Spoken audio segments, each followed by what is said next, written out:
ഞാൻ ഈ 2 വരി പാടിയത് കൊണ്ട് എന്നെ അള്ളാഹു ഏറ്റെടുത്തു, എൻ്റെ എല്ലാ കുറവുകളും അള്ളാഹു നികത്തി തന്നു. എത്ര മഹാന്മാർക്കാണ് മുത്തുനബി സല്ലല്ലാഹു അലൈഹി വസല്ലം ദുനിയാവും ആഖിറത്തും കൊടുത്തത് മദഹിലൂടെ.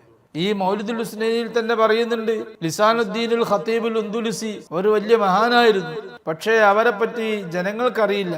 ജനങ്ങൾ അദ്ദേഹത്തെ തെറ്റിദ്ധരിച്ചു. അദ്ദേഹം ഔലിയാക്കളിൽപ്പെട്ട മഹാനായിരുന്നു. അദ്ദേഹത്തിന് വഫാത്തിന് ശേഷം ഒരു സ്വാലിഹ മനുഷ്യൻ അദ്ദേഹത്തെ കണ്ടു, സ്വപ്നത്തിൽ കണ്ടു. അപ്പോൾ അദ്ദേഹത്തോട് ചോദിച്ചു, മാ ഫഅലല്ലാഹു ബിക്, നിങ്ങളെ കൊണ്ട് അള്ളാഹു എന്താ ചെയ്തത്, നിങ്ങളുടെ അവസ്ഥ എന്താണെന്ന് ചോദിച്ചു. അപ്പോൾ അദ്ദേഹം മുത്തുനബിയെ കുറിച്ച് പലതും പാടിയിട്ടുണ്ട്, വലിയ സാഹിത്യകാരനാണ്.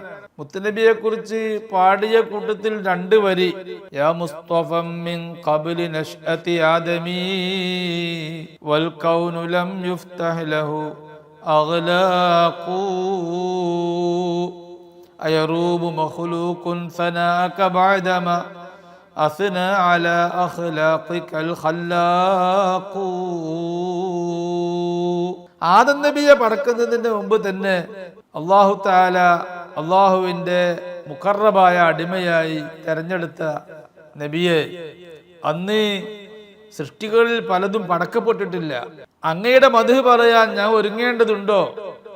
അള്ളാഹു തന്നെ അങ്ങയുടെ മദ്ഹ് വിശുദ്ധ ഖുർആനിൽ പറഞ്ഞിട്ടില്ലേ എന്നർത്ഥം വരുന്ന 2 വരികൾ ലിസാനുദ്ദീനുൽ ഖതീബുൽ ഉന്ദുലുസി റഹിമഹുല്ലാഹ് പാടിയപ്പോ അദ്ദേഹം പറയാണ്, ഞാൻ ഈ 2 വരി പാടിയത് കൊണ്ട് എന്നെ അള്ളാഹു ഏറ്റെടുത്തു, എൻ്റെ എല്ലാ കുറവുകളും അള്ളാഹു നികത്തി തന്നു.